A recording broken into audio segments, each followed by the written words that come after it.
Hi, this is Duncan for Tech Digest and Shiny Shiny, and here I've got the ASUS Bamboo U6V. It's covered in bamboo, surprisingly enough. The wood effect is interesting. I won't pretend that it hasn't divided opinion in the office. Dan really didn't like it, but I'm quite a fan actually. I think it's quite nice. One problem, I have got wooden floors at home, so you don't want to put it down on those wooden floors, you might lose it. But that aside, the whole thing isn't covered in wood. As you can see on the bottom, you've got your regular plastic. The wood is, because it's recyclable, because it's lightweight and because it's strong, is what ASUS say. And in fact, it's quite a green product in general.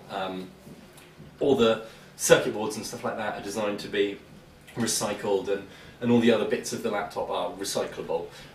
It's got a 12-inch screen, which I will show you there, which is very nice. It's very bright. The viewing angles are okay on it. There's a webcam right there, and there's also ports along the side. You've got 3 USB ports, you've got eSATA, you've got HDMI, which is quite impressive for a laptop like this. There's an SD card reader, there's an Express card reader, and you've got your usual Ethernet and your monitor ports on the back right there. In terms of specs, it's running a Core 2 Duo processor, which is running about 2.5 gigahertz. It has 4 gigabytes of RAM, though when I was running it, it's only shipping with a 32-bit operating system, so you won't be able to use all 4 of those gigabytes out of the box unless you install a 64-bit operating system. It has a dedicated graphics card, an NVIDIA GeForce 9300M, I think is what it is, which has been, it delivered really, decent enough gaming performance. I tried World of Warcraft out on it, and I was, settings all on high, I was getting not really much slowdown at all. Though admittedly that was on a fairly clean install of everything, so once it gets bogged down it might slow down a little bit.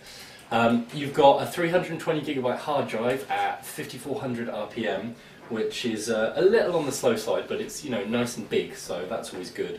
And lastly, one of the coolest features, it's got a fingerprint reader on the trackpad, where you can swipe your finger over it to log in, which is a really nice little sort of touch, and very good for showing off to your friends, and not much more than that really. Because you can also set up a password to log in just like you would normally if your finger gets cut off or something, I don't know. In terms of the reliability though, it was scanning quite well, my fingers, when I tried it. I was quite impressed. It's 1.6 kilograms. Its battery life is sort of shortish. You'll get an hour, maybe an hour and a half out of the 3-cell battery. You can get a 6-cell version, which would give you more like 3 hours, but then it sort of sticks out the back in a very sort of ugly way, so I wasn't that keen on that. The webcam is decent. The touchpad, I want to mention the touchpad specifically because it's also made of wood, and you might think that would give you a bit of an odd feel, but it doesn't. It's actually really, really good. It's almost quite nice for a change, instead of sort of touching sweaty plastic to be touching gentle wood. It's very relaxing. The buttons as well are a little bit strange to press. They go down quite far, a lot further than you might be used to, but after 2 or 3 minutes of getting to use it, it's not really a big deal. The keyboard's good. I can't say anything wrong with that, and it's got sort of dedicated function buttons for all your regular stuff, like adjusting the brightness, adjusting the volume.